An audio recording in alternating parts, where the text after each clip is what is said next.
imagine the Broncos offense without Cortland Sutton. He's been awesome for them this year. There wasn't a single soul in the NFL universe who thought Darnell Mooney was going to be a top 15 receiver. I would say, James, these are the two most surprising connections in the NFL this year. Totally. Freaking Bo Nix to Cortland Sutton and freaking Kirk Cousins to Darnell Mooney. Look at the release. There's your separation. Great route. Stutter and go. Gets by clean. That is unbelievable. Maybe the greatest catch I've ever seen. Cortland Sutton, man, he is on pace to have a fantastic year as well. He's on pace right now for 81 receptions. That would be a career high by a mile. His previous high was 72. He's on pace for 1,054 yards, which is not a career high for him. 7 touchdowns and a 60% catch rate. I'm surprised, to be honest with you, Matt. I've always regarded Cortland Sutton as a pretty darn good football player. I was surprised he's only had one 1,000-yard season on his career, and that came in year number 2, where he had 11-12 through the air. So this is a pretty productive season. A little bit later in Cortland Sutton's career.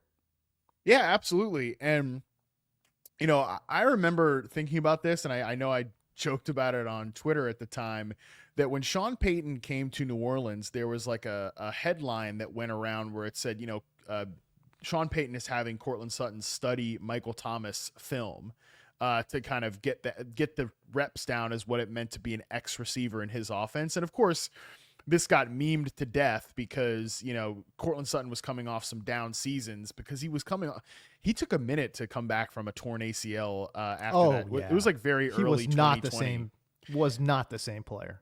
No, he was not the same player. And I mean, his 2021 profile was not very good. And really, I think he struggled in 22 to still get back to form, even before Sean Payton got there in 2023. I don't think Cortland Sutton, he was kind of a big fantasy bust that year in 2022, just because, you know, I just don't think he was really back yet. I think he just wasn't quite there physically. But if you look at that 21 profile, the couple of routes he was really good at were like in breakers, particularly slant routes. 93.3% success rate on slant routes in this very disappointing 2021 profile. You go also look at this 2019 reception perception profile. Some of his best routes, again, 80.4% on the slant, 85.2% success rate on the dig. Interesting. And that is really where I think you're seeing him and Bo Nix have an awesome connection this year.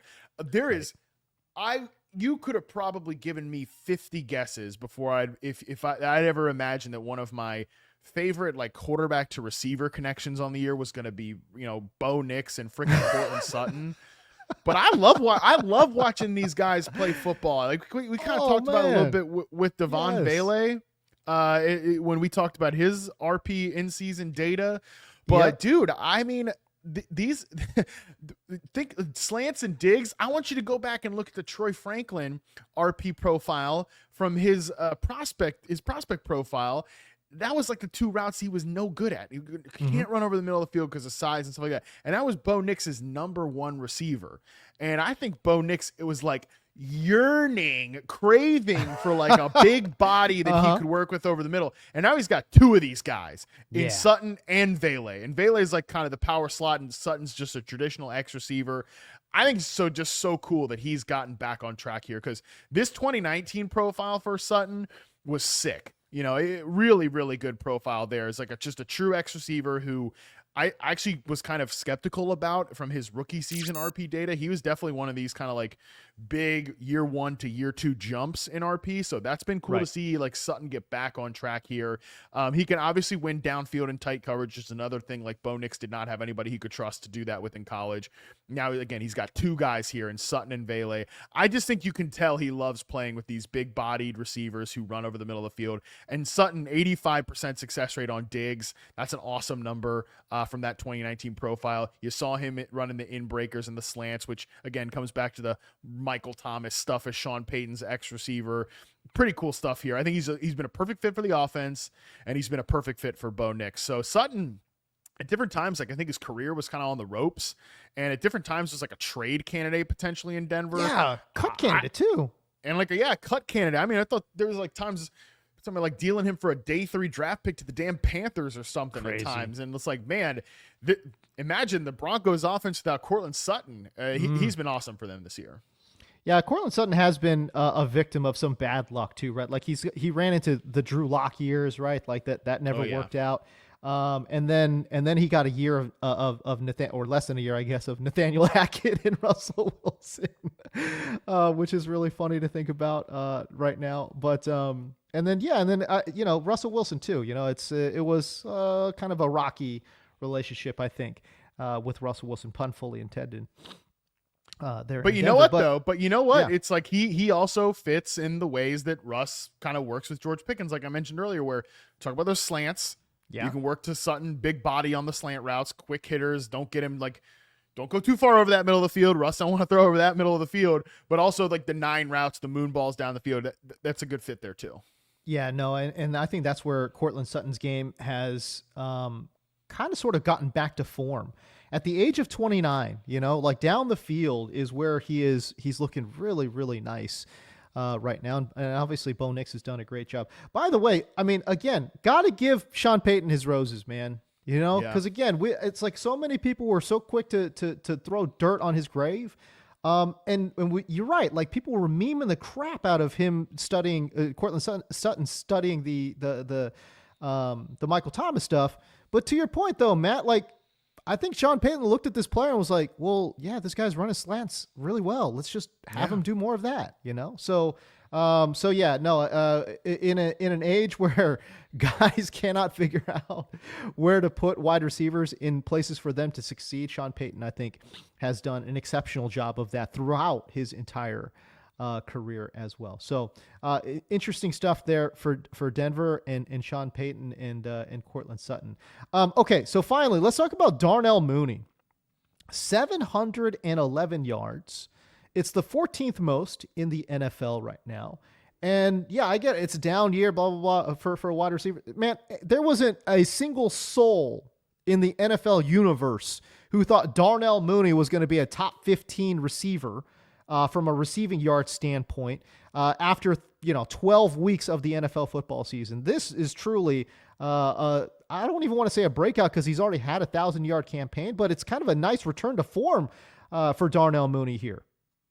Yeah, 711. That's the yards that Darnell Mooney has this year. That would have put him just ahead of Tank Dell for 20th in the league last year. Obviously, Tank Dell 10 games there. He didn't end up finishing the season, but yeah, Mooney, I was a guy that I wish I'd gotten a profile on from last season in Chicago, but it is funny when you think about Darnell Mooney with the Chicago Bears. So I'm going back to his 2021 season, which was that 1,000-yard season that you're referencing there. He had success actually all over the route tree, and some of his best routes were 9 route 65.6%, corner route 71.4%, out route 72%. But you look actually at the routes that he ran the most often in this Bears offense.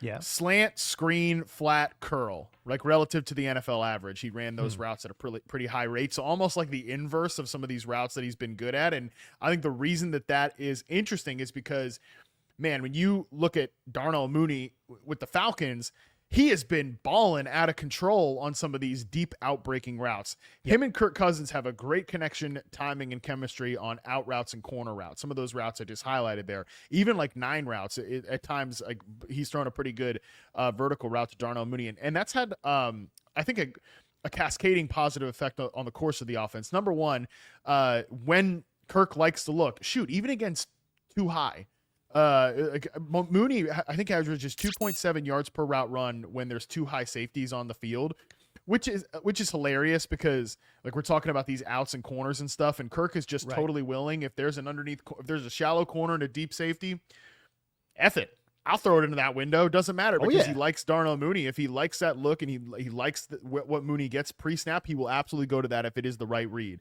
The second effect that it has, beyond just being like a good vertical threat, and I just talked about Arthur Smith's offense earlier and how much I like it. One thing they really lacked last year was just like pure speed, somebody to run those routes and get separation consistently and like scare defenses on 9s and things like that. It's not really Drake London's game. So what this does is has a cascading effect on what the looks that Drake London gets, because he's also really productive when it's these two high safeties. Middle field is open, and you can run him on the crossers and stuff like that from the slot. So it opens things up underneath and intermediate for the entire offense, but it also gives the Falcons a threat of a player they did not have last year. Like, London's a great player. I think he's a number one receiver. He's having a fantastic year. I mean, he can't be too far behind Darnell Mooney. Yeah, he's actually literally 1 yard off of Darnell Mooney. He has 710. Darnell Mooney's got 711. And so, like, it's just the reason these guys are so good. I think London's the better receiver. I think he's a true number one. But Mooney having success in this role makes him even better and more valuable. I mean, Darnell Mooney right now with one more receiving yard than Drake London, despite the fact that he's been targeted less, has way fewer receptions. He's just hitting on more shot plays right now for Darnell Mooney. So I guess my follow-up question here is this something that I feel like this is something that can be sustained, especially with a quarterback like Kirk Cousins? I don't know, but what are your thoughts? Do you feel like this is a little too random, or is this something that you've seen this player enough now to say, you know what, we can actually expect, this guy to be flirting with 1,000 yards each and every year he's playing with Kirk Cousins over the next few seasons? Yeah, obviously we'll see what happens in Atlanta and things like that, but I do think you can. I think you can expect it. To him to be somewhere between like 800 and 1,000. And by the way, you look at Darnell Mooney, and I think this goes back to Sutton too. Like, I know sometimes people listen to this show and they think that we just like talk too positively about players, like we're a little too positive. I know me, I get this criticism that like I'm too positive sometimes. I don't talk enough about the negatives and things like that. Well, it's like, look at what we're talking about here. We're talking about two guys. I would say, James, these are the two most surprising connections in the NFL this year. Totally. Freaking Bo Nix to Cortland Sutton and freaking Kirk Cousins to Darnell Mooney. Okay. I think these are two of the most surprising and effective quarterback wide receiver connections.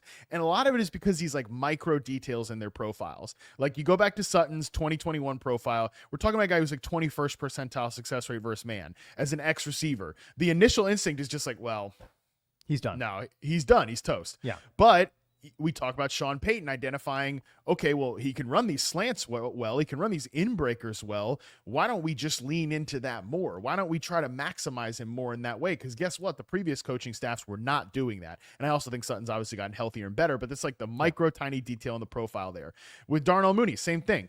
Go back this 2021 season. We're talking about 44th percentile success rate versus man, 67.5% at the time. That was 44th percentile. It's like, all right, whatever, like totally forgettable. But again, this is a coaching staff and Matt Nagy and the Bears that was literally asking him to do the inverse of what he was doing well and what he is doing really well now in Atlanta. And like, I think as long as the Falcons continue to hone in on these deep outbreaking patterns, like, shoot, we can get this, maybe not this level of production. Like, again, long term, I'd bet next year that London takes another step forward and he's maybe what's Mooney on plate? What are these? Both around like 1,000 yards this year. Yeah. Maybe London, I think he get closer to like that 1,200, 1,300, and Mooney maybe is like a 900.